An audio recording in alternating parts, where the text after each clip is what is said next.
All right, we are back for week number 6. We're just going to start like throwing random numbers out there. 783 of our nostalgia chat. I've been trying to narrow down titles. I've been trying to play with words like flashback. I want to. This should have a name, Yeah. and I don't have a name yet. It'll be one of those things where we'll be like 50 episodes deep, and we'll finally name it. But anyway, today, if you guys aren't familiar with what we do, we pick a topic of some sort of nostalgia. It could be about personal memories, it could be about growing up, it could be about stuff that we just enjoy.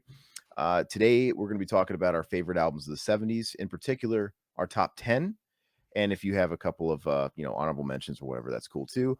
But before we always get into that, we just kind of shoot the breeze and just see what's new, and we ask one another if we have anything new, like any new acquisitions, pickups, movies, music, anything and everything. So before we get into all that crap, is everything okay, Todd? Are you doing all right?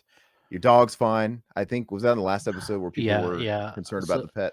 yeah, we had to take her into the emergency vet ER because she had broke out into hives and like you could see the bumps all over her body. It's crazy. She's a lab retriever and she's always had like bad skin allergies, but we think she got into something in the backyard. So we had to get her shots and then put her on like some sort of steroid for 3 or 4 days, and now she's doing better. So Well, that's good.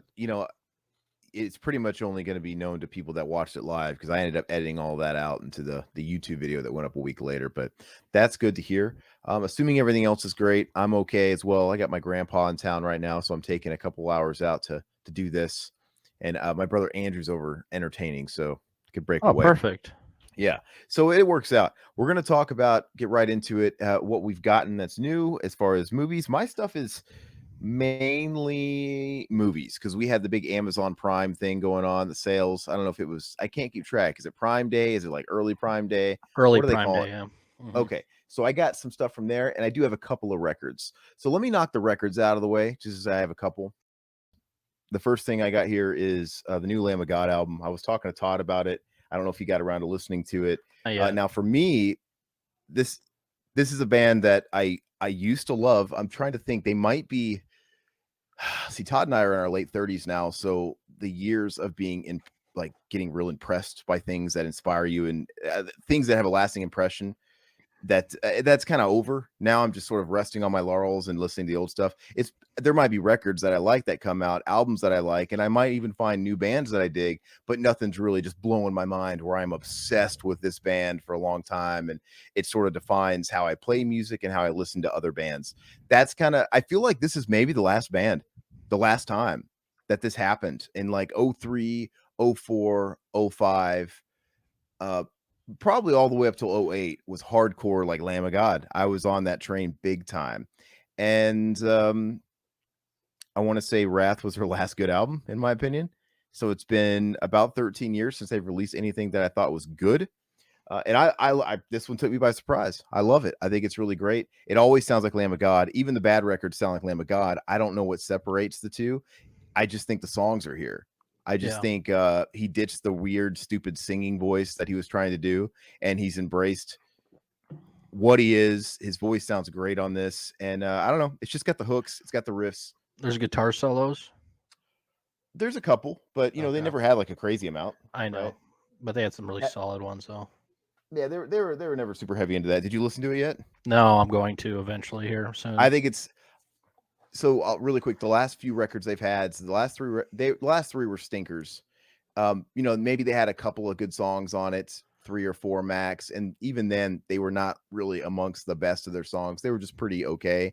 And this is the first one since 2009 that I like every track on it. It flows. Every song is good. There's no skipping on it. And really quick, I got Napalm Death, Enemy of the Music Business. I picked it up for cheap. I love the band, so I'm not going to really go into it too much.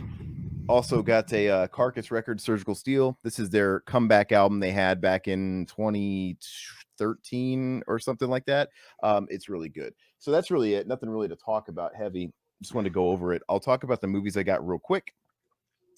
Okay, so this is all from the Amazon Prime stuff. What's up, Max, in the chat? Aaron's going to have to dip and restart. Yeah, I already did that. Yeah. Okay. And Mac just watched Halloween Ends, by the way. He went and saw it in theaters. No spoilers. As of this recording, it's out in theaters and it drops tomorrow on Paramount Plus. Is that right? Peacock. So Peacock, we're yeah, it gonna is have to Peacock. wait to watch it. I'm not going to go see it in theaters. I'm just not gonna have a chance. It seems super divided. But you know what? People shit So was all over Kills. Kills was people super shit divided too. all over Kills, and I enjoyed it for how absurd it was. I just was along for the ride. So if this is just as absurd, I'll be on board, man. But I mean, I'm gonna watch it on Peacock. So what do I have to lose? Okay, so as far as the Prime Day sales, I picked up 4K Almost Famous. Yep. It's a great flick. I Awesome love. movie. Speaking of 70's, man, I love Soundtrack's stuff. amazing. I love stuff rooted in the 70's period pieces, 70s soundtracks. I love it. You know, Cameron Crowe based it on the story of his life, right? Writing for Rolling Stone as a kid at a young age, traveling with bands like Led Zeppelin and stuff, and being exposed to the groupie lifestyle. It's fantastic. I know I've always said that I never really cared for this movie, and I've actually heard a couple of things about the actual 4K transfer. So I don't know if it's really hot or not, but it was cheap. But I bought Friday 13th on 4K. Classic, bona fide, Barry Sonnenfeld's Adams Family. I really want Adams Family values, man. It's actually I didn't better know than that was on sale. The original Adams Family it was was. part of the Prime sales. Oh, I didn't get that. I just got two other ones that you haven't shown Yeah, yet. Okay. yeah, amazing movie, but the sequel's even better. I can't wait for them to release that. I wonder if well the last okay, before I get to my last one, this one wasn't a Prime Day sale, but it did drop recently. I got the Fright Night 4K Yeah, which Steelbook. we talked about that a little bit. Yeah, I don't know if we talked about it on here. No, we We didn't talk talked about about it it in here. Yeah. private. Yeah, and I know Todd is kind of in between on that movie. I love it. I think it's a I haven't classic. I haven't seen it since I was a teenager, and I didn't really enjoy it. So I think I might. I It's hear a the 4K looks amazing. I did some research on it, so to me um, it's just one of those flicks that feels Halloweeny, man. It's yeah. just a great to watch around the season. I think my dog's scratching at the door. He can't come in. All right, last thing I got for the Prime Day is I picked up the Hitchcock collection. Okay. Yeah, Which I and haven't gotten that yet, but yeah, technically that's always on sale. I own the separate release they put out of Psycho.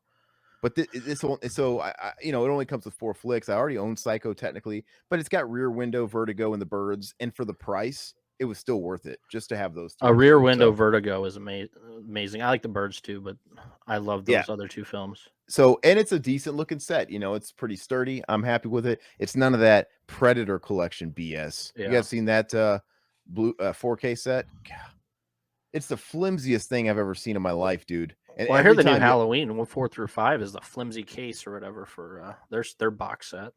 But I don't yeah, know if they just did that just to, I don't know, because they had to sell them that way. I don't know. Max asking what movie that was before Hitchcock. It was Fright Night. Fright Night 4K, the Steelbook. Let me show it one more time. Classic. Chris Surprised you didn't get the Sarandon. Lost Boys 4K yet. Was that on the sale? No, but I think that's like down to like $22 or something. Okay. Yeah, well, I paid like $8 to $12 for everything you see here. So, you know, that was tickling my fancy. So it sounds like I didn't get anything that you got. No, not yet, because I'll probably eventually get the Fright Night. If I would have known the Adams Family was there, I would have picked that up. But I bought two things on the Amazon and then a bunch on the Scream Factory. But I'm gonna wait. Oh, but I'm gonna we've already wait. talked about Screen Factory though. We've already talked Yeah, about that. yeah. I got that stuff in today. So Oh, you did? half of my order. So I'm gonna I've wait got until the other nothing. half. Dude, Yeah, I got Women's Prison Massacre like immediately in the first few days, and then I haven't gotten anything else. I haven't yeah. gotten nothing else is shipped. How's that possible? We got some of the same stuff, didn't we? I don't Maybe know. not. I have no idea. But it didn't even ship from Scream Factory. They have different warehouses around the U.S. So Anyway, yeah. So I can go stuff I picked up. So I went to this. They have this pop culture place here in where I live, and it's really cool. I go down there maybe once every month, and I talk to the owner of it because he's such a cool guy, a huge horror buff, and he like collects everything, toys. I mean, he sells toys, he sells records there, he sells everything. And then he also collects like 16 millimeter prints, and I don't think he does 35, but he does 8 and 16, which is really cool. I was talking about that. But I picked these up while I was there. First one is a vinyl, which I've been meaning to get this one. This one's from Waxwork. It's the Creep Show. oh, that's really neat. The artwork is fantastic. I always love the soundtrack. If you want a Halloween soundtrack, this is your soundtrack or a score. It's amazing. It's a great score. So I got that one. Second one is another waxwork that I've been wanting to get, but I just been putting it off. And since I saw it in the flesh, and I was like, this is packaged really well, and it's one that I've been wanting. It is the Henry Portrait of a Serial Killer Wow. vinyl, which How is much did really that cool. run? I think it was 26 at his shop. So I don't know what it's going for now, but I mean it's pretty sweet, dude. It has like the blood splattered Mhm. vinyl and everything, And they and it's packed it outside of the actual. no, they didn't pack it outside, but I mean they have in like a MoFi sleeve and everything, and it looks really nice. So I did open it up and listen to it, but it has the score, and then it has like some of the parts from the movie, and then it also has the soundtrack of some of the crappy, like the late '80s, early '90s, like crappy music in there, but I enjoy that music that's in there. So I That's got really cool. that. That's becoming a recent poison of mine is old soundtracks. I'm liking picking those up. That's dangerous though, because you can't get those like dirt cheap. Yeah, They're always going to be, at least your mid-20s and your $30 and stuff. I'm very selective on those that I get. My last one I picked up. I've been wanting to get this for over a year, but I haven't. But it's really cool. It's the mask. It's the Night of the Living Dead Graveyard Ghoul mask.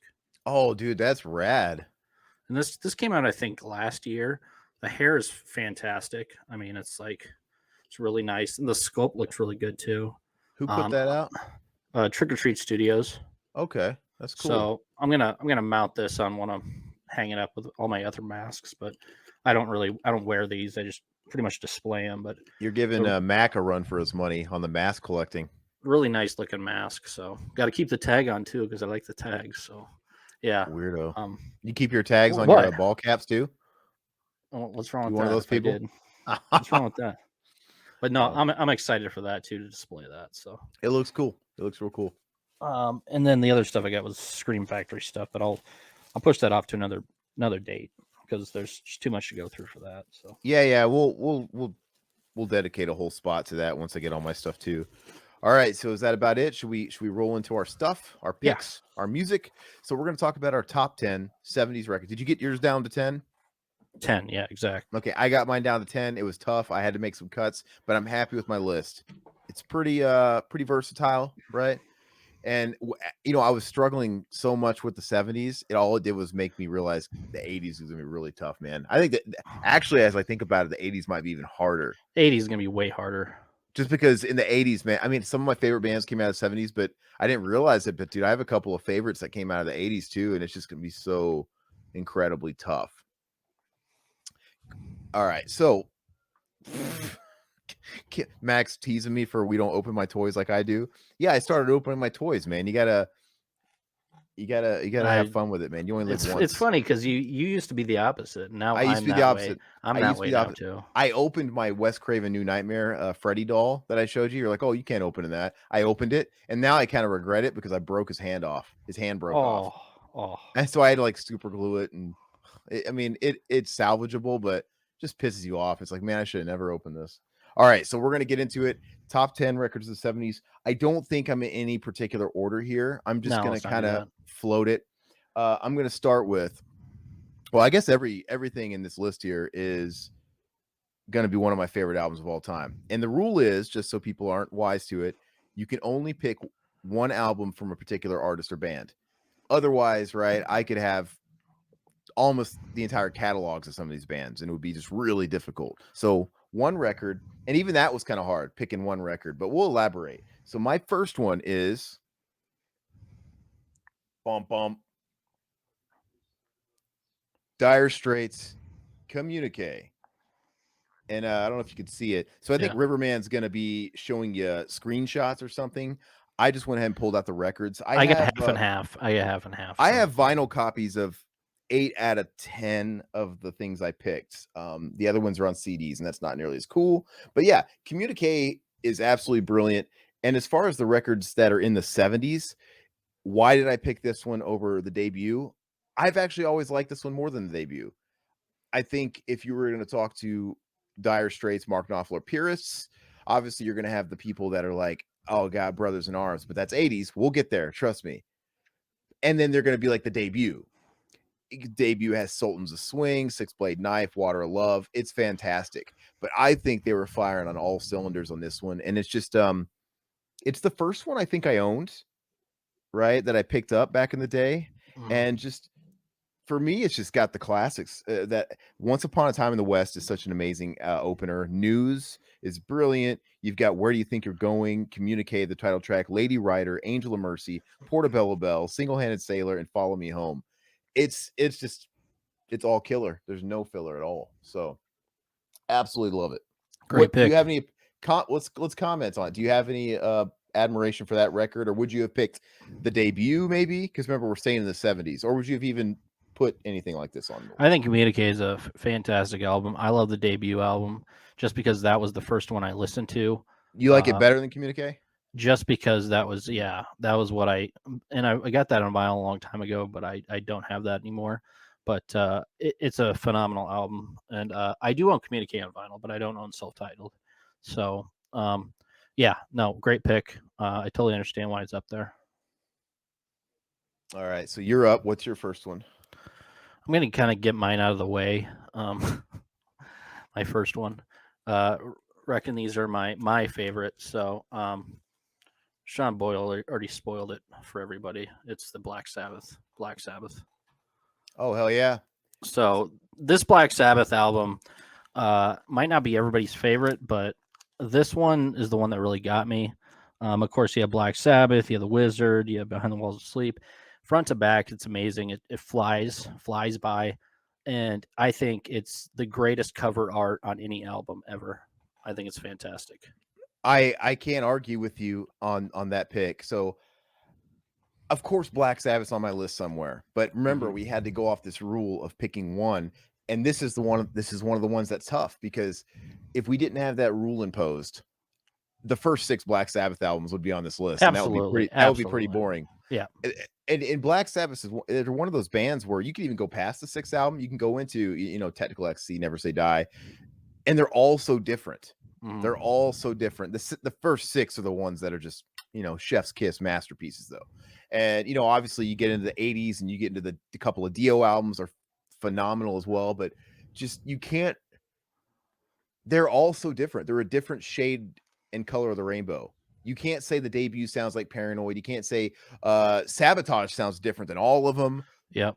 It's just absolutely nuts. Can Uh, you imagine hearing that Black Sabbath track back in 1970? I mean, It, I'd I be would have shit my floored, dude. pants. Yeah, I would have yeah. shit my pants. Cheetos 100 says I have no idea what any of these albums are due to being born after they were out, but I agree with anything y'all say. Well, thanks, Cheetos. I appreciate that. You'll be the first to drink the Kool-Aid in our cult. I take it. Just, no, no, it doesn't matter. I wasn't born in the 70s either, man. I was born in 86. I think Todd, were you born in 85? 85. 84? 85? 80. Yeah, I just always gravitated towards the 70s and the 80s, even though I was a child of the 90s. And don't get me wrong, we'll get to the 90s too. But I don't think I'm gonna have the 90s might be pretty tough.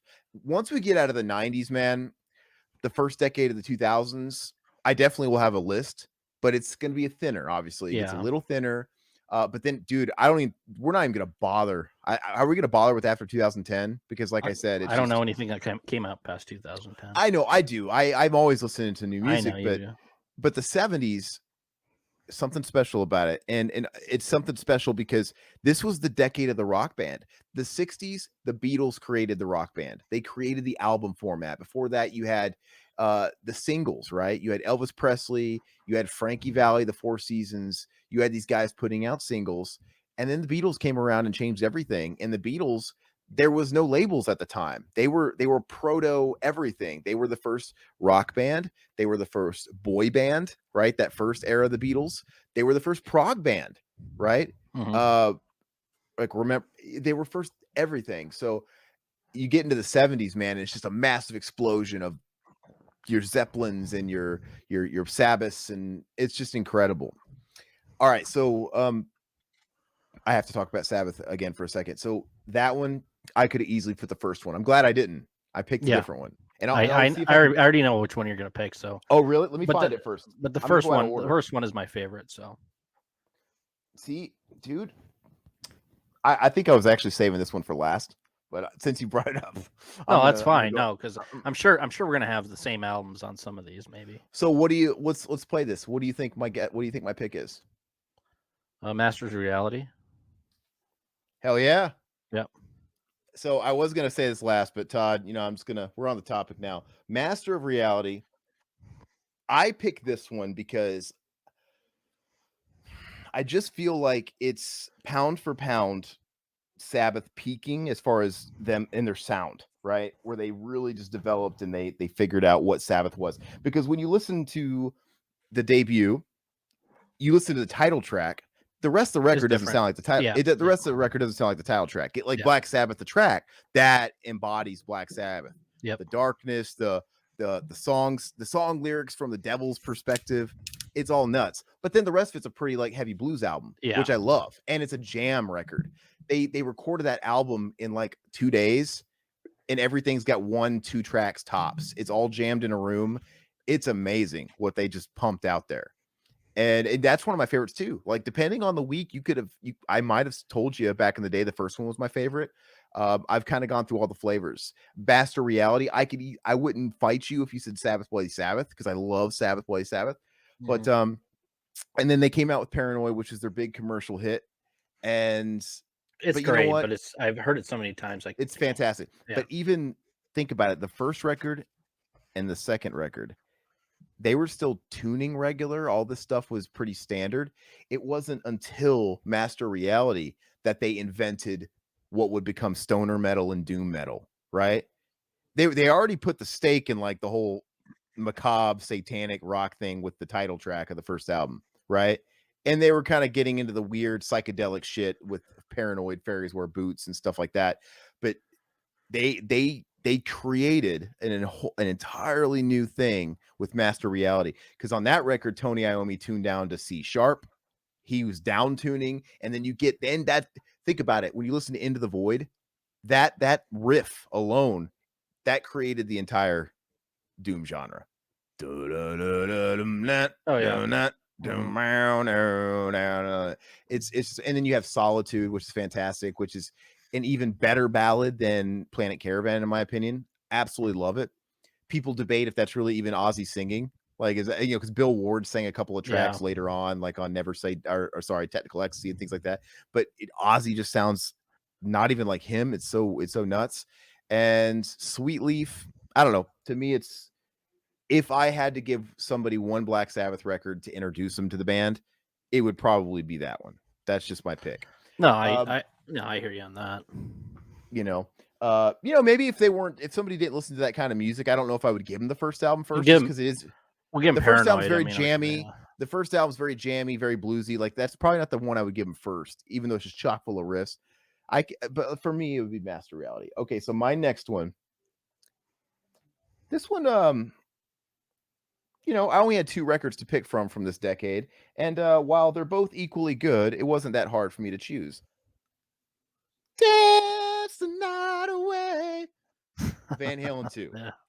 Yeah. and I might get burned to the stake for picking Van Halen 2 over Van Halen 1, but, it really just comes down to Van Halen 2 was the first one I owned, and it was the first one I listened to. Obviously, I'd heard the first album on the radio, and almost every track on that damn debut is on the radio, right? They play everything. They play Atomic Punk, they play On Fire, they play Ice Cream Man. It all gets played on the radio. So technically I've heard those songs first. But I owned Van Halen 2 on cassette. I picked it up at a garage sale when I was a kid, and there's just something about it. It's just so feel good. Songs like Dance the Night Away and Beautiful Girls. They I don't drink, but it just makes me want to crack open a beer on a summer night in the back of a pickup. It's awesome. And then you have like Somebody Get Me a Doctor rocks hard, dude, and stuff like that. But they all, you can't go wrong.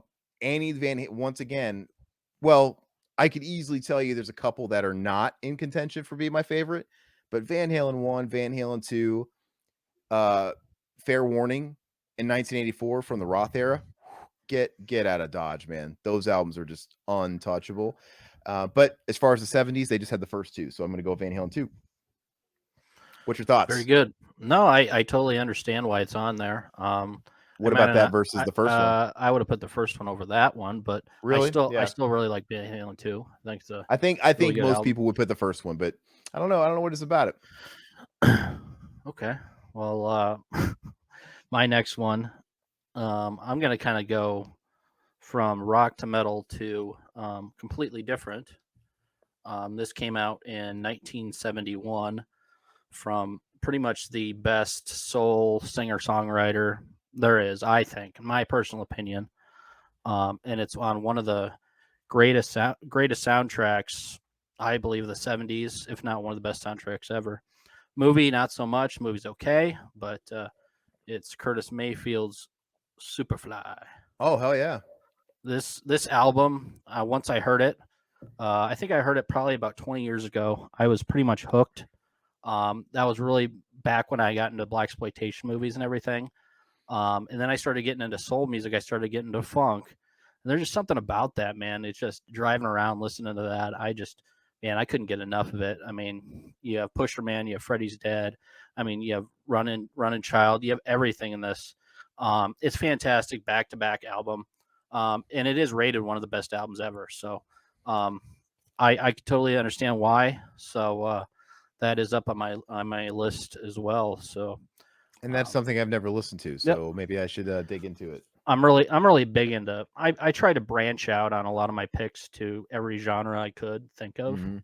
but yep, that's my Yeah, I next was one. trying to do that a little bit, but eventually when I had to start making cuts, I had a couple of those outside of the box pick. Like I had like Commodores and shit on there, but I'm like, you know what? I have to be honest with myself. I have to cut it. It'd be nice to have like a little R&B and Motown represented, but it's just not bet. I can't. I have to throw it out. I have to be. I can't sacrifice X record for it, and et Well, cetera, et cetera. and even like Off the Wall, people wanted to put that like so they think that's one of the best like records out there. I'd put like Superfly over that. It's like it's to each their own though. Like these are the No, ones I feel you. I listen to the most, and I enjoy the most, and they're That's what solid matters. records. So yeah. So my next option, my next choice, I'm going to give you an opportunity to guess as well. But let's just say this is another band where it was really tough, and I had to make a choice on my favorite one. And I hope it's not the one I picked. I could say out of the 70s output, there's only one record. Well, no, I take that back. Out of their sort of classic era run of records, there's only one where I could eat. I like it. No, there's two. There's two records where I could say that's not in the running for my favorite, but there's three that man, it was tough, and I could have went anyway. What is it? What did I pick? What's I'm the not gonna group? say I'm not gonna What's say the it because group? What's the group? And what's at least say the group. well, the group could be one of mine. So So what is it? You picked one of mine first. That's okay. You picked Black Sabbath. What is it? as a priest. No. Okay.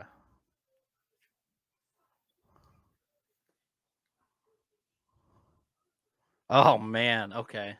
Wish You Were Here, Pink Oh, Floyd. that's Did a I great dodge a album. bullet? Did you pick a different one?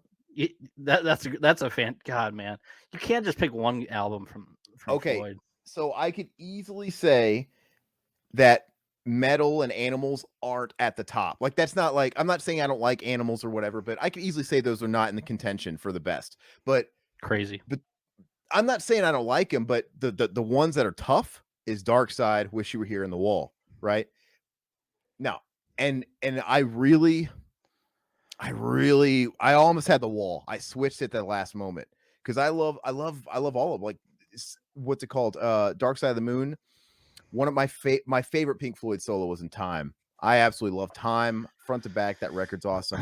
And then Wall, geez Louise, man, that record influenced so many of my favorite concept albums that came after it, and it's just revolutionary. It's fantastic. I can't not listen to the Wall front to back and not finish it.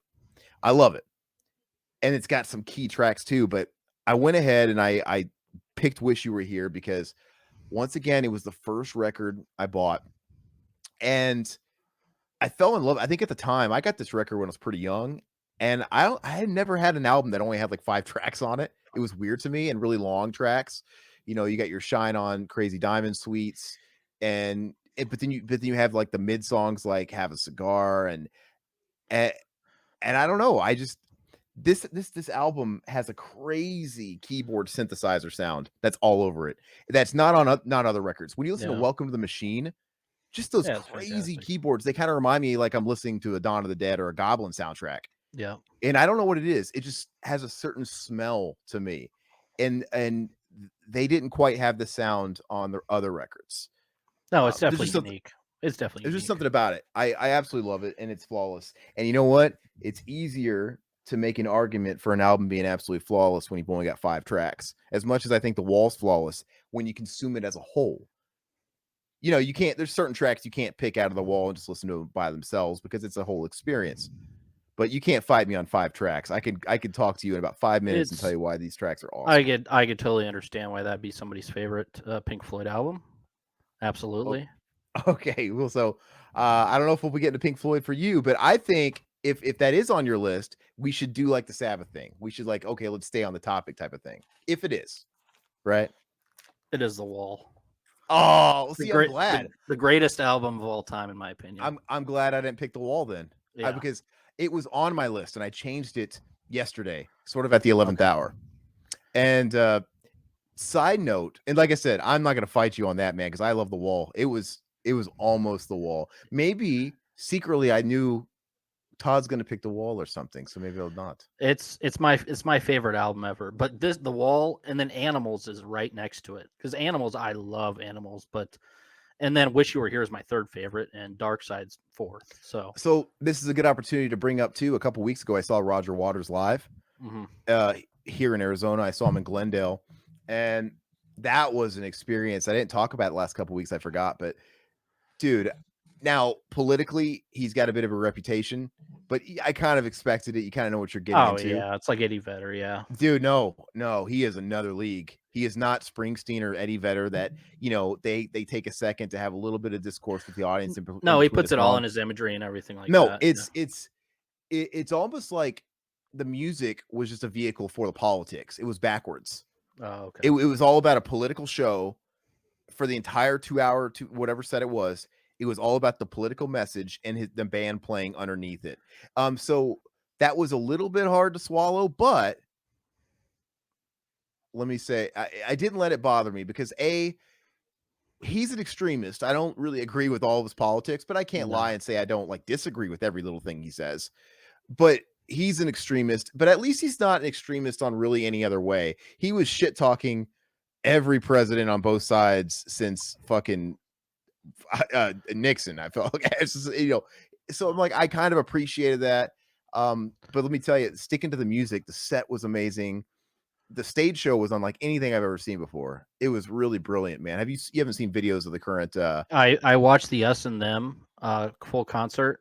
uh-huh. It's total political. It's kind of cringe a lot of parts, but It is. it's amazing though. It's really good. So It's one of those things where I don't know if I'd like watching it at home because of yeah, that, but you're there, you can overlook it. And yeah. because the music was phenomenal, his band was phenomenal. He sounded great.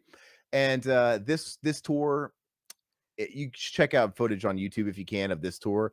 Dude, the stage is unreal and how they did it was absolutely brilliant. And the only Pink Floyd quote unquote hit they didn't play was Hey You, but they pretty much played the entire back half of Dark Side of the Moon, Okay. including Money and Eclipse, Brain Damage, and all that stuff.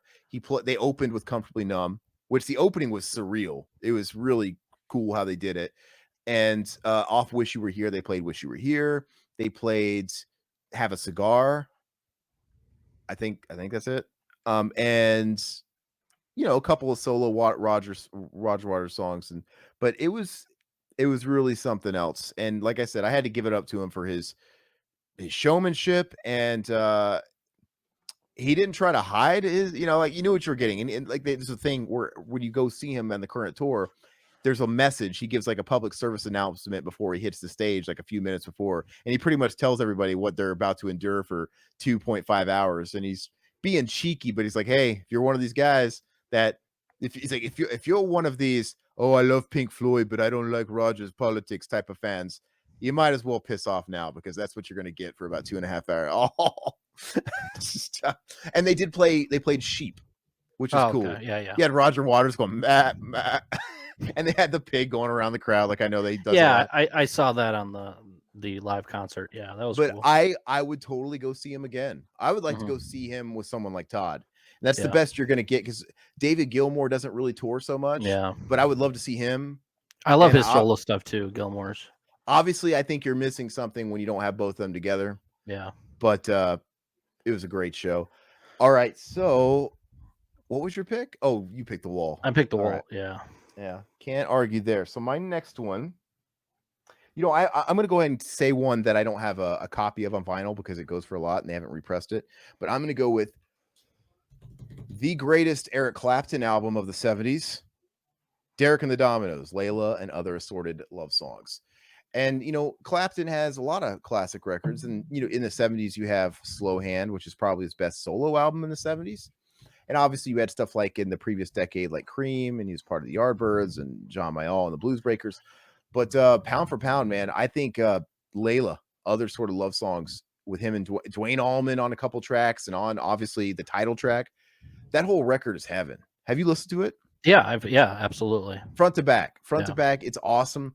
It's the best blues record ever. Just keep on growing. I mean, Key to the Highway. It's amazing. And I'm really happy that when I got to see Eric Clapton in, I don't know, like 2005 or 2006, it was a long time ago. There wasn't like any anniversary that I was aware of, but when I saw him, he played almost the entire Layla album and it was Nice. Yeah, awesome. What a awesome. treat. I'm like, it was so cool. But if you guys haven't listened to Layla and Other Sort of Love Songs, it's fucking fantastic. All right. Fantastic. So go ahead. Maybe this is a good opportunity to say one you don't have. Oh, you have a picture of everything, don't you? I have photos. Okay, so whatever. I'll Go do a to go. CD. I'll CD that I own of my Okay. next one. So my next one's for folk rock. It's a singer songwriter from the 70's. I think this album came out in July 1970, and I don't know if people like it. I love it. Um, Cat Stevens, T for Tillerman, one of the greatest folk albums. Good stuff. So basically, this album, if you've seen the movie Harold Maude, a lot of these tracks are on that. I love the movie. I ended up seeing that movie back. I want to say I was in high school, and I fell in love with this movie. And the soundtrack was all Cat Stevens. A lot of these tracks were on there, so I was like, okay, I need to pick this up because the majority of them were on there. I fell in love with this album. You have Wild World, you have Father and Son, you have Where the Children Play, you have all these tracks. I mean, they're phenomenal. It's probably Cat Stevens' greatest album. I went through a time where I was big into. I went to folk. I went to. I was into every type of music. So it was basically every age. It seemed like as I got older, I every year seemed like it was something different for me, which I love. I'm glad I did that because it really I really appreciate it more than I'm older. But yeah, if you're into folk music, 70's, Cat Stevens, fantastic That's a singer songwriter stuff. it's a fantastic album, and I love those songs too. Didn't make my list, even though I was throwing around. They didn't make the cut, but I was throwing around stuff like Joni Mitchell, and I was Mhm. throwing around fuck, why can't I spit out his name? Canadian Bob Dylan, Gordon Lightfoot. He's one of my Yeah. favorites. I love Hmm. Gordon Lightfoot. But they didn't make the list. But and Todd's gonna burn me at the stake for saying this, but I'm really partial to Mr. Big's cover of Wild World. Real okay. I love Mr. Big, dude. I I I'll have to I listen. love I'll have to listen to his Wild World cover. I don't know if I've heard that. Mr. Big's a band, 80's Oh, band. I know it's a band. Yeah, Yeah. Paul Gil, dude, they're so great. Mhm. And that debut Mr. Big record is so fucking good. Anyway, Yeah, I all right, remember you so championing that. I never listened to the debut. I just heard the you were like, "Oh, singles. you're crazy." I I heard the All I Wanna Be With You, that song, but that was it. I mean, just the next to be with you. just the All next right, Be With You, yeah. so my next one is a bit of an anomaly. It's Lightning in a Bottle. It's one of the greatest albums of all time. Some would say it was never quite followed up on properly. Do you have any idea what I'm talking about, Todd? No. Kind of a conceptual piece, very theatric. That's another hint. Queen. Oh, Queen didn't quite make my list, but it was. I thought about it. No, Bad Out of Hell. Oh, Bad at Hell, yeah. Oh, part Bad 2 Out of is Hell. awesome too. Bad Out of Hell, but that's 90's. I know, I Jumping know. in. But Bad Outta Hell 1, man. It really is. I think the story behind it's even more fascinating than anything. The story of Meatloaf is fascinating. This guy had it's one of the biggest albums of all time. It's like between this and Back in Black. It's crazy. And then to think about the dip he had in his career after this. A guy has a record this big and he was not solidified and surefire to just carry on. And this came out in the late 80s. He struggled all throughout the 80s. And of course, he made a bit of a comeback with Bad Out of Hell 2 in the 93 with, everything due for low, whatever, which is great too. But it's fantastic. And a lot of people say that, well, the problem is he waited too long because he heard his voice on this tour. And, Jim Steinman was ready to go on the Bad for Good album, I believe it was, but he couldn't do it. So he waited a few years to follow it up. And by the time he did, it just too little, too late type of thing. But dude, this album is It's fantastic. you can't I skip agree. it. Bad Yeah. Out of Hell, the title track. You took the words right out of my mouth. Hot Summer Night. Heaven Can Wait. All revved up with no place to go. 2 out of 3 ain't bad. One of the greatest ballads of all time, if not my favorite ballad of all time. It's Yeah. so good. And then you have Paradise by the Dashboard Light, which might be his Fantastic. most famous Yeah. song. And then For Crying Out Loud, it's just absolutely stellar, man. I can't say enough about it. And I love Meatloaf. He's just one of those guys where, and I know in his later life, rest in peace, he passed away during the whole COVID thing. Mhm. Uh, I know he was kind of a whack job and he got really nuts and he had his demons. And I know he had really bad anger issues. But dude, I don't care. I mean, the fact that this guy was only playing theaters, even at the end of his life, was crazy. I would have still saw him even if he sounded like shit like Yeah, that. he But sounded like Grandpa Simpson, yeah. and he was only playing theater. How is the guy that put out this album one of the biggest? This album alone has sold like 50 million copies. Yeah. You'd think he would be like just playing stadiums. I don't know, but yeah, Meatloaf, that's mine. Queen, dude, Night at the Opera could have been a contender too. I know you mentioned Queen, but I had to make some cuts. Now this one I was introduced to later. I don't know if I was introduced to it by Aaron, but I was introduced to the band by Aaron. And once I heard the band, I fell in love with this album. I think it's fantastic front to back. I love it. I don't know if he thinks the same for this album. I'm sure he loves some of their other stuff better, but this one came out in 1978.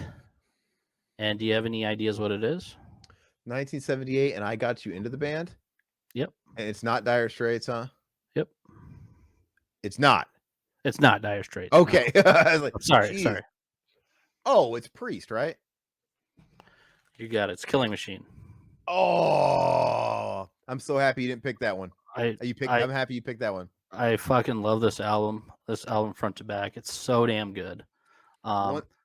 Once again, man, Priest is one of those bands where pretty much Sin After Sin, Sad Wings of Destiny, all that stuff, all the way through the 70s. Actually, even if you want to go up to the 80s, all the way up to Defenders of the Faith.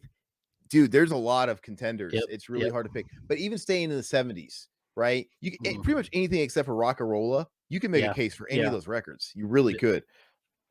What is it about that one above the other ones? I don't know the track list. Delivering Like the it wasn't Goods, even Rock hard. Forever. It wasn't even a hard one for No, you. it's Like, just the track listing just sticks with me so well, like from front to back. It just, and then once you get to the end, once you start getting to the end, like before the dawn, it's just, oh, it's amazing, dude. It before the makes you dawn, cry, dude. I hear you with Oh, that's great. oh man, it's so good. Okay, Um, so I can't fault you for that. This is like a Black Sabbath situation all over again. yeah. But I'm gonna do my Priest choice next. Okay. And I always say that Priest, they're incredible because they had one foot in two different decades. Like they ruled the 80s and they ruled the 70s. And when you put a gun to my head and say, what's your favorite Priest album? I can't pick one. But I usually will give you one from each decade. Like I'll tell you my favorite 70s Priest album and my favorite 80s Priest album. And I'm not going to talk about the 80s till we get to the 80s, Yeah. but that makes it easy for me because they were very different bands. Well, not very different bands, but I'd say starting with Killing Machine, they Yeah. kind of started adopting the leather image and stuff like that. Yeah. But with Killing Machine, they kind of had one foot in both still, Yep. right? Yep. Mhm. But for me, we're gonna stick around the same I kind know of what it time is. period. What is it? Stained Class. Hell yeah. Stained Great Class, album. dude. Great It album. this might be my favorite Priest of all time, but it's at least my favorite 70s Priest, hands Yep. down. And I love Killing Machine too. But dude, I mean, I don't really know what makes one better than the other. It's probably just down to this was an early one I listened to. But dude, Exciter, White Heat, Red Hot, Better by You, Better Than Me. Yep. And then you have Stained Class, which is awesome. Invader. Yeah, that's awesome. Yeah. And then you have Saints in Hell. Dude, that song is heavy. That to me, that song is heavy for 70s. And Mhm. then Savage, Beyond the Realms of Death, one of the greatest ballads Yep. about suicide of all time. It's just fantastic. And Hero's End, of course. And I think Beyond the Realms of Death, I think that might be the song that made me love Priest. That's the song Mhm. that, because I was a kid listening to Metallica, and I'm like, oh, I love Fade to Black, and Yeah, these yeah. songs with like the really cool solos, and that were earwormy, melodic, they were accessible, and they were gateways. And when I heard Beyond the Realms of Death, I'm like, hey, it's a song just like that. So incredible. Kinda like Before the Dawn for me. That was my go-to. They've Priest always has a really good ballad on most of the Yeah. records. You could Yeah. make it even in their modern records. There's always like a good ballad in there, and they're Mhm. still great. Like, I Oh, mean, yeah, listen, yeah, yeah. even Mhm. Firepower was really Yep. strong. Yeah. Really, did you listen to that? Yes, yes. Really Mhm. strong record, man. Okay, but so that's cool. We got Priest out of the way, so now it's back to you. Oh god. Oh, by the way, you've seen Priest, right? How many times have you seen Priest? Twice, I think. They're great. They're fantastic. I saw them at an outdoor show, kind of a not really a festival. No, there was two bands. I can't remember the other band, but it was really good. I think it was with Pat's brother-in-law, and he was taking pictures of Rob Halford up front. I thought you He was told me giving you the guys. middle finger. I thought you said on that one it felt like they were going through the motions a little bit. No, I thought they were good though. I mean, I don't know. I mean, they weren't the greatest, but I mean, they were really I've solid. I've seen him at least 4 times, if I'm not Yeah. missing anything. The first time I saw him, which by the way, one of these days we gotta talk about favorite concerts, and spoiler, this is one of them. I went to the 2004 Ozfest, and it was amazing because this was the this was the first tour that when they reunited with Rob Halford. Back in 2004, he hadn't been in the band in, like, 13, 14 years, and it was the reunited.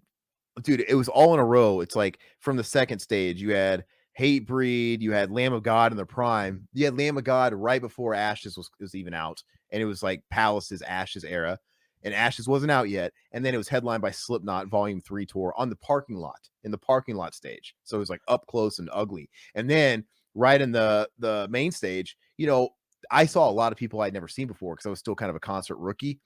I saw Zach Wild, which was big for me at the time, and then Demi Borgere, which I don't care about. But then I saw Superdrone Ritual, right, with Mhm. Phil, and then I saw Slayer with Dave Lombardo back in the band. Then it was Judas Priest reunion with Rob Halford, so a big deal. And then you had Sabbath reunion. It was like wham, bam, bam, bam, bam. It was a lot. Um, but they were on fire, man. And I saw them again on the Nostradamus tour. I mean, that album is whatever. But we saw them in Kansas City City Market. I don't know if you've ever seen a show there. A lot of times No. they'll like I know they do a lot of free shows over there and a lot of radio festivals. And it's really cool, man, because it's right in the town square. And there's like literally eateries and shops everywhere, like in the middle. It's really interesting. And dude, that was one of the greatest concerts ever. Even though Rob Halford's voice wasn't at its best, and he played one of my favorite deep cuts of all time. I never thought I'd hear. He played Rock Hard, Rock Free from Defenders of Oh, it Faith. was great. But Yeah. but I wish he didn't because he couldn't hit he was like, rock hard, ride free all night long. I'm like, no, if you What? can't hit, yeah, he wasn't doing that. That song is so demanding. If you can't hit those highs, that's crucial to the hooks because that's the Yeah. hooks, right? I wish he didn't even play it, but amazing. Other than that, and then I saw him on the Firepower tour, and then I saw him on the 50th anniversary thing they just did. So, and those are very similar, but do they usually deliver? So, what's your next one? Okay, so let me share. I got to share my screen here. Okay. All right. This album before I share, this album is probably, yeah, this has to be one of my favorite albums ever. Um it's kind of cliche because it's everybody, a lot of people's favorite albums from the 70s, but I don't care. Like, it's one of those things. It's, it's still my favorite album as well, and I'm sure it's probably on yours too. But Is it? Let's see. Oh, I got to share it. Oh, this is an honorable mention. yeah, Almost did it. yeah, Fleetwood Mac It Rumors. it's hard to deny. It's an honorable mention. It didn't make it, but dude, I'm not going to steal your spotlight, but Front from to a product back. I mean, front to secondhand back, news. Yeah, dreams. I mean, there's the chain. There's everything on this album is fantastic. And it reminds me of driving around with my dad, my uncle, driving around where I live and going to football games and stuff. And they're obsessed with Fleetwood Mac. loaded And with hits, dude. awesome, dude. It's It's all hits, yeah, and it's to me, it's I wasn't around back then, but to me, it's just like a soundtrack of the. It had to have been a soundtrack of the late 70s or whatever. yeah, And but the thing that really wows me about this record is sonically, it's one of the best sounding albums of all time. yeah. Like, I mean, in the 70s, even this album sounds better than the best sounding records of the 90s. Hmm. When I think about it's not you can't really put a time stamp on this stuff like, oh well, it doesn't always necessarily get better as the years go by. Obviously now we're in a digital era and I think shit sounds not as good, but in the 70s, man, it's like you had Rumors. It's hands down the best sounding album of the 70s. I'm going to say Rumors. And I'm And still then, I'm still waiting for that 45 RPM to go on sale. yeah, I want it. I Yeah, still haven't picked that up. yeah. And, but I'm blown away. I would say this album sounds fantastic of the 70s. My favorite 80s sounding record, as far as just pristine, dude, it might be like Deep Purple Perfect Strangers. Mhm. 80, listen to that album. It Yeah. sounds phenomenal. And then of course you have the 90s, you have the Black Album is kind of the gold standard. And you could even say like the Illusion records sound fucking amazing.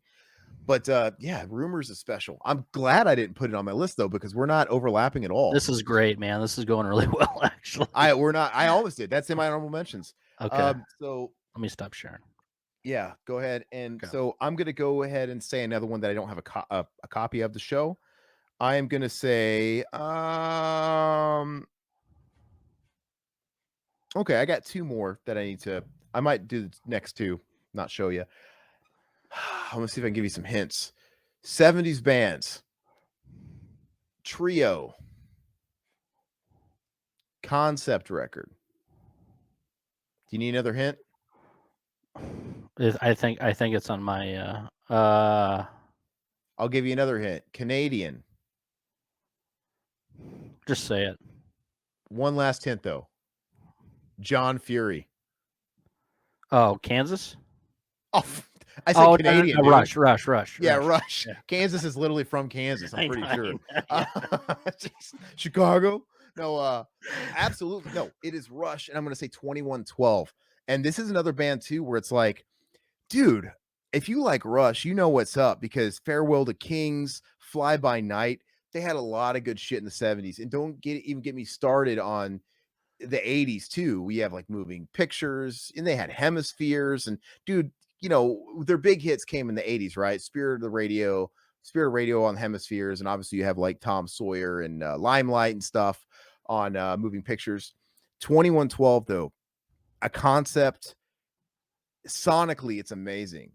This is the kind of I wish I was around back in the 70s when this came out so I could have listened to the shit on just the biggest, awesomest pair of fucking headphones and just stared at a poster on the wall and just drift off because it's insane. Have you ever listened to this record, Todd? No, I never got into Rush. So obviously they have a bit of a not a stereotype, but yeah, kind of like their fans are nerds. Like it's all Yeah. your like neckbeard virgins and stuff back in the day. Mhm. But dude, they spawned off an entire genre of bands that I love, and they all worshipped Rush. Mhm. And all the bands that we love in the 80s, they all worship Rush, dude. Anthrax. That's a cool band, dude. We should come out with a band called Anthrax. I like it. Anthrax loves Rush. Sebastian Bach, Skid Row, dude. They all worship Rush. Obviously, I'm a huge prog nerd and prog metal nerd. All these bands like Dream Theater and stuff like that worship Rush. But 2112 is something, man. It's kind of like Wish You Were Here, man, where it just takes me somewhere else. It feels so 70s with the ambiance that's going on, with the spatial sound that's going on, and just incredible riffs, incredible production. And all you have to do is listen to, because 2112 itself is like one long song broken up into tracks, right? For the most part. You should listen to it sometime. I will. It's absolutely fantastic. And I believe they have an anniversary version of that that just recently got released, and I have to get it. But okay, so go ahead, your turn. All right. So here is my next one. I'm going to present this one. Um, Okay. just a little backstory before I do. So this is one I got into later in life. I was not a fan of them growing up, but the older I get, the more I love them. And I don't know why. I mean, it's dad rock, but I don't Some care. best music is dad rock, man. It's fucking fantastic. I love this album. Um, and let me present this. All right. Fog at? No. Oh, okay. No, that's great. Rolling Stone Sticky Fingers. I love this album. Of course, Brown Sugar, Sway, Wild Horses. I mean, you have Dead Flowers, Bitch. You have everything on this. I don't know, just something about this album is just front to back. I love it, man. And I wasn't a big fan of the Stones growing up, but as I'm getting older, like I'm going back and I appreciate them a hell of a lot more because I was a huge Beatles fan, but now, if I want to listen to either the Beatles or the Stones, I'd rather listen to the Stones. That's just me. But um, I don't know. No, How it's about you? Are you into the Stones? yeah, and I actually kind of relate to you, where I was never particularly into them growing up, and I got into them later. And Mm-hmm. yeah, dude, I mean, first of all, Wild Horses is my favorite Stones hit, quote unquote Mm-hmm. hit. Love that Yeah. song. Dead Flowers is amazing, like you said. And I got to see the Stones live, and Mm, that really converted me. And mm. that was just like a handful of years ago, like 4 years ago. And then I feel like in the last 4 years, I've next leveled myself into the Rolling Stones. And I actually, maybe unpopular opinion, it's not Exile on Main Street or Sticky Fingers, but the Mm. record that I really like is Steel Wheels from the late 80s. Okay. Yeah. I don't know what it is about that record, man. It just super catchy, man. Mm-hmm. But I think they even played one of the songs "Sad, Sad, Sad" from it, but at live. But no, it's fantastic. I really like it. I've grown to appreciate the Stones, and it wasn't even hard because you didn't even have to compete with the Beatles in the 70s because they weren't around anymore, right? And so this Yeah. is Yeah. 1971, and you know, if you're gonna put a gun to my head, as of right now, I'm still gonna say I like the Beatles more because I have more experience with the Beatles and I've liked them longer. But yeah, it's too bad there's no Beatles records in the 70s. But anyway, Well, yeah. I mean, you go to like Harrison, like George yeah, Harrison, well, stuff like that, but it's like I don't know. All Things Must Pass was on my honorable Yeah. mentions. You know, Yeah. that's fantastic. But yeah, no, I agree. That's a great pick. I wasn't expecting Rolling Stones from you because I've never actually known you to listen to them. Oh yeah. All right, so I've got two more. One more that I don't have a copy of to show, so I'm going to say that one first, and then my last one I actually have a copy. No order on any of the stuff. I'm just going to end with a physical something to show you. But my next one, my second to last one, is tell me if you've heard it or not. It was one of the early albums to feature Ronnie Dio, I and it know what was it an is. what is it? It's Rainbow. Rainbow what? Which one? It is. I don't know. I don't know exactly. Their Uh, second album, Rainbow Rising. Fucking Rising. Yeah. Yeah. Yeah. Yeah. incredible. Like I was really struggling with, this is what I considered my 10th slot. Like my other 9, I'm like, you know, it wasn't so difficult, but my 10th slot, man, this is where like George Harrison and all this other stuff was getting cut. You know, Joni Mitchell, all this crap was getting cut. And I decided on and I thought about Rising a little late. I'm like, of course. Why am I not thinking about Rainbow Rising? Because that album, dude, front to back, it's absolutely perfection. And just like a classic record from the era, man, it didn't overstay its welcome. We're talking about 6 songs, right? Terra Woman, Run with the Wolf, Starstruck, Do You Close Your Eyes, Stargazer, and A Light in the Black. All these albums are perfect 10s, undisputed. It sounds incredible, and it's in my opinion, the best record Dio's ever been on. I love Heaven and Hell. I love Mob Rules, and I like his solo stuff. But there is something special about this album. Everything. I just started getting into that stuff. So that, I mean, if I knew it, 20 years ago, I'm sure it'd be different. But Have you listened to Rainbow Rising? Have you put a lot yes, of time in I that? have. Yes, not a lot of time into it, but I have listened to it a few times. And the first album is fantastic too. Tracks like Man on the Silver Mountain, Kill the King. These are awesome too. But Rainbow Rising, pound for pound, dude, it's unmatched. So R.I.P. Dio. So you can go now. Okay, so Oh, my he's gonna next show me one, You got one more or two more? I have three more. Oh, how I is think you that skipped, possible? I think you skipped me on one of them. No, I think you have an extra one. No, you skipped me because I have 10 total. You skipped me on the Pink Floyd one, I believe. Did Or I? Well, no, then it, go it ahead was and it was the first duplicate, I give us two believe. then. Give us two in a row. Okay. So this album came out in 1970. Um I I was big into this back in early college, I believe. And it still holds up to this day. Um I'm just gonna throw it out there. Let me put it up here on this. I'm trying to find my window here. Sorry, guys. Let's see.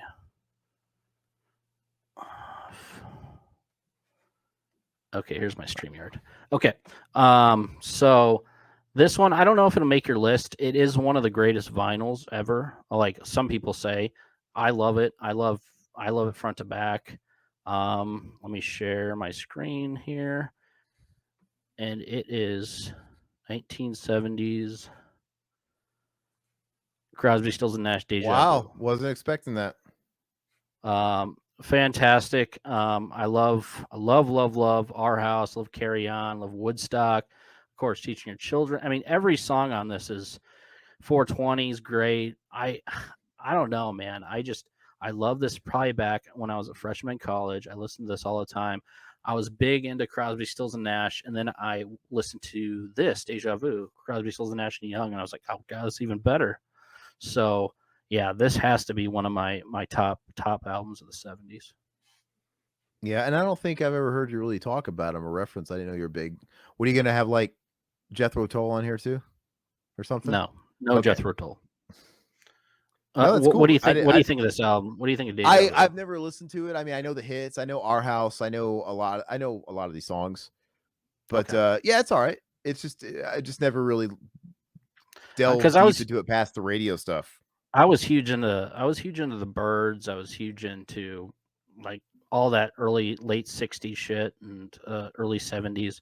This was probably back in like 2004. I really started getting into all that. Then I got into Cat Stevens, and then a lot of the singer songwriter stuff. But Deja Vu, man, it's just one of those albums front to back. You throw it on, man, and you just relax and do whatever you need to do, have a drink or whatever, and just chill out. So definitely on my top 10. No, that's awesome. So what do you have one more? Or are you down to Yeah, your last one? Okay, so now I'll go and we'll close off with you. no, I have two more. I have two more. Oh, okay, so do one more to get you evened out. Okay. And then before we tell our top ones, we'll do honorable mentions. Then we'll give our last one. And Okay. he's back. Hey, sorry, I don't know Oh, what the hell happened there. I got kicked out. here. Let me present real quick. 1973's drum roll. Leonard Skinner pronounced. I didn't get to put it yet. All right. Oh wow, yeah, pronounced Leonard Skinner.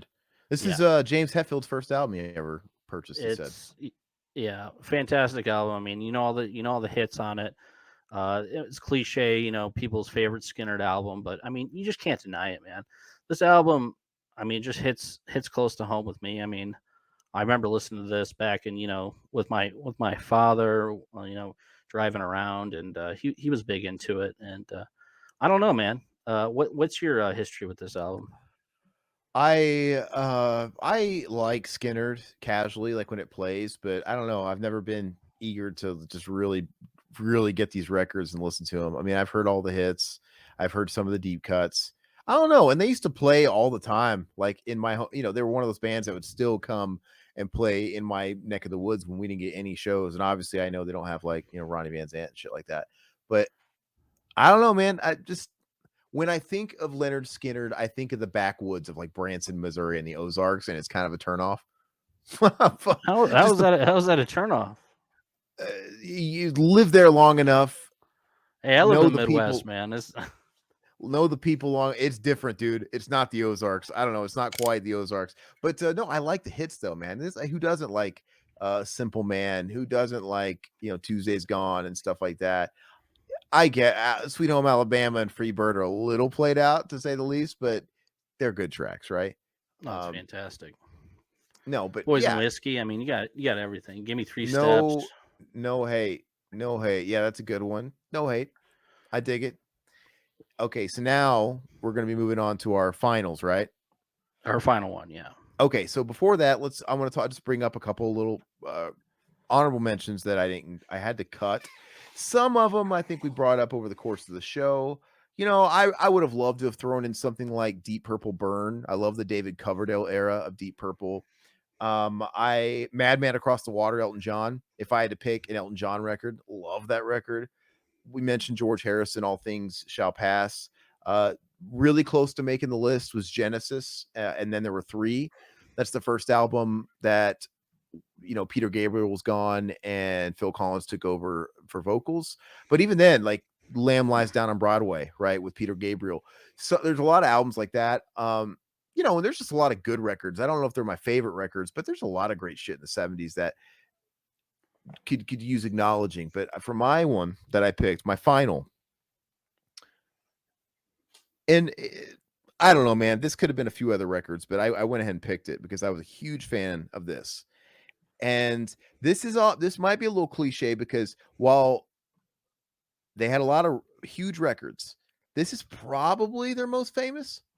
Can you guess? Big What? records in the 70s and 80s. So they had God, a there's so lot of many hits. though. Okay, solo David artist. Bowie. Oh, Solo artist. David Bowie. No. Think New York.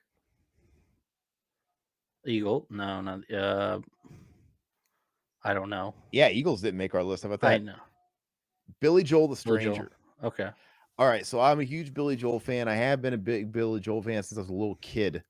I absolutely love all his stuff. And he had awesome albums in the 70s, right? And awesome stuff in the 80s. But as far as the 70s, man, yeah, it would have been really hip for me to not say this one, but I can't lie. Dude, I can't lie with The Stranger. I mean, you can't argue with these songs. And it's one of those records where so much of it is on the radio, right? Yep. But Yep. Moving Out, Anthony's song, The Stranger, the title track, Just the Way You Are, Scenes from an Italian Restaurant, the entire side A is all over the radio. Side B, Vienna, radio, which is a great song, man. Only the Good Die Young, huge radio song, right? She's Always a Woman. Get it right the first Fantastic. time. Yeah. She's Always a Woman. Get it right the first time. Everybody Has a Dream. Dude, literally every song except for one of them is all over the radio. Yeah. And they're fantastic. Like I think Only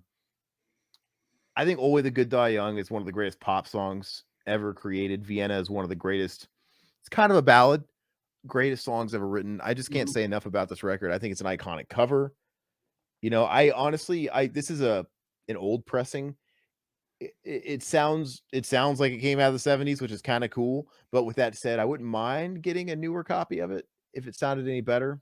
But I love this record, man. Do you have any history with the Joel? I got to scratch it off the bucket list. I got to see Billy Joel early this year in January or February in Vegas. They had a back-to-back at the Allegiant Stadium where the Raiders play. It was Metallica one night, and the next night was Billy Joel. So it was fantastic. Yes, come in. I'm somewhat of a Billy Joel fan. I'm not a huge Billy Joel fan. I like a few of his singles, but he's not really my guy. But I understand why people like him. It's just not my cup of tea. He's obviously Elton John's up there too, and it was really tough. But I liked Billy Joel first. I know people consider them contemporaries. I liked Billy first. I became a huge Elton John fan a bit later, and they're both great. But obviously Billy Joel's a bit more New York style, a little bit more jazzy. But yeah, dude, I just something about that album is absolutely fantastic. I don't know. So Okay. you don't like? Do you like? Have you listened to any of his albums or just like the Yeah, hits? yeah, You're just I've listened to the albums. No, I okay. have. I just never really got into Billy Joel. It's just wasn't my thing. But I can understand why people like him. I mean, it's the same with like Neil Diamond and Springsteen. I Oh, like some.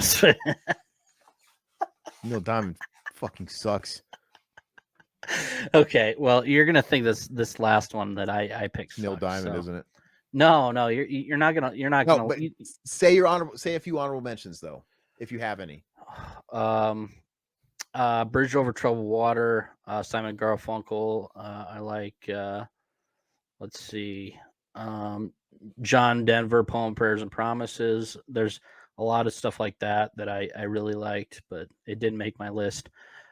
This next one though was one of my first CDs that I purchased back in the '90s. I heard this radio hit on the classic rock station. Um, the second I heard it pretty much um, this is the song that got me into rock music, and they're not even I don't even consider rock. I mean, it's more of like a kind of a maybe like a blues type of blues Give me a rock. shot at guessing before you actually show me the file. You know, I want to guess too. Continue. Okay, more of a blues rock. But I was driving around with my stepdad in his truck or whatever, and I heard this. I'm like, who the hell is this? And he told me the name. He's like, then I'm like, oh man, this is awesome. I love this. And ever since then, man, I was hooked on this band, and I still love them to this day. I go back; they sound amazing on vinyl. I haven't really picked up all their catalog yet, but I am working on it. So Ooh, okay. Let me play 20 questions here for a second. So you said kind of bluesish. So that's not like Eagles or whatever. Because okay, so did are they big? Are they a popular band? huge. Is it Zeppelin? No, Oh, well, who am I? Is that Aerosmith? no. Huh. Give me one hint. Come on. Don't bullshit me. Well, or drug addicts. I mean, that was pretty much everybody, though, right? Oh, yeah. Um, you know, yeah, I don't know. I know it's gonna be so obvious once I see it, but what is it? Go ahead and show me. All right. Because they're all drug addicts. Oh, the Doors. LA Okay. Woman. LA Woman. I love this album. I heard that title track. I think it was back in like the early '90s, driving around, and I was floored. I was like, I got to go out and buy that CD. So I bought the album I front to should have back. I guessed listened that to the shit because out of it, man. It's fantastic. I should have guessed this because I can't say you really mentioned the Doors too much throughout our friendship, but I knew they had a presence when I first met you. I remember Yes. you had the CD. I saw like the paraphernalia in your room and stuff like that. Yeah, I just didn't click. I guess you didn't talk about them enough, but yeah, the Doors. I should have guessed. Yeah, they're still a great band. I love the Doors. I still listen to the Doors to this day. But L.A. Mhm. Woman was my favorite album. So, and it just happened to come out in what 71. Like 3 months later, Jim Morrison was dead. So, yeah, I mean this was a great album. I mean, people say that it's probably not the best album. I mean, I still like, like Strange Days, and I love their debut album and everything, and Maybe Morrison that's why Hotel, and maybe this is why I didn't think about the Doors because I definitely associate them as 60s. yeah, You know, hmm you think psychedelic 60s Woodstock era a little more. But no, that's cool, man. I never was able to really grasp onto the Doors. I know you weren't. You were never a big Doors fan, and I understand that. I mean, not everybody is, but No, yeah, I've been curious, like to dip my toe in. I'm like, you know what, I want to understand. I think maybe in my older years, I'm starting to kind of like appreciate some of those songs when I hear them a little bit more. But yeah, I don't know, maybe it's just gonna take some time. Maybe it'll hit me eventually. But what I can say about the Doors though is one thing that gives me hope on maybe opening up to them a little more is they influenced so many of my favorite bands. Like mm, Typo Negative, Danzig, these guys are doing Jim Morrison impressions. yeah, There's so many singers that do a Jim Morrison impression and are heavily influenced by the stuff. And I hear it. That woman, oh, yeah. that fucking Jim Morrison thing. It's just one of these days. I used One of to, these days. yeah. Back in middle school, I was reading I was reading biographies about Jim Morrison. Like I was that interested in him. It was weird, dude. Like I was a huge Morrison junkie back in middle school. Lizard King. Yeah, the Lizard King and everything. Yeah, but I don't know, man. It just got me. That album I loved. So That's cool. And you know what? You couldn't pick one of the ones that we mentioned to be your favorite if you had to like Desert Island right now. You couldn't pick one no. My favorite album? It's The out of all Wall. the one, The huh? The Wall. The Wall. Wall Oh, is the my Wall. favorite album. Yeah. Yeah, it'd be really tough. I think if you don't give me any time to think about it, I'm gonna say Master Reality. Mhm. That's probably the one I'm gonna pick. But no, that was fun. We didn't overlap at all, not Yeah. once. That's crazy, man. And I like I thought we would. said, there was a couple in there like I dodged because, like I said, I had the wall and I changed it at the 11th hour. I'm So glad you did because Wish We Were Here. Wish You Were Here was fantastic. So no, it's yeah. I think Wish You Were Here is the trippiest. I feel like it's the most. I don't know. 70s, does that even make sense? The wall came out the tail end of the 70s. It's just its own animal. Something about Wish You Were Here that's just really trippy. Like it's one of those records where I don't have to do drugs to understand drugs yeah. enhances this, hmm you know. But anyway, fantastic. Really liked it. Is there anything else you wanted to bring up or talk about before we close out? Not really. I think I covered all my stuff. We'll figure out what we're going to do next time. We'll make sure it's pretty different than we did this week. If you guys are new to like the YouTube and whatnot, please like the video. Please subscribe if you dig us. Please hit the notification bell and leave a comment, right? Little interaction helps the algos, goes a long way, and it helps us out. Likewise, if you're not already listening to us on free feeds, consider following our podcasts, BTM, everything under the Revival House, Macazak Save the World, Cinema Anima, etc., etc. Follow us on iTunes, Google Play, Stitcher, Spotify, all that good stuff. And if you want to support us, we do have a Patreon. All that stuff is linked below. And we have Teespring if you guys would like to support us and buy some swag. I'm trying to think, is there anything we need to plug? I Oh, don't know. well, it's the season. We'll talk Halloween about this. season. Yeah. So we're gonna make sure that we theme our episode that'll be creeping up on Halloween around the season, as far as what we're doing with Revival House, as far as BTM and Cinema Enema. Zach and I just recorded a film commentary for the Hulu Hellraiser, and I mean, I don't know, that'll probably come. I think he's probably editing it now. It'll go up soon, and then as of this recording tonight and tomorrow, everybody's talking about Halloween Ends. So at some point, we're going to be chatting about that. I would catch one of our streams. We do a stream every Friday night. The gang, Zach, Mac, and myself. Sometimes River pops in. Sometimes special guests pop in. I'm sure we're going to be talking ad nauseum about.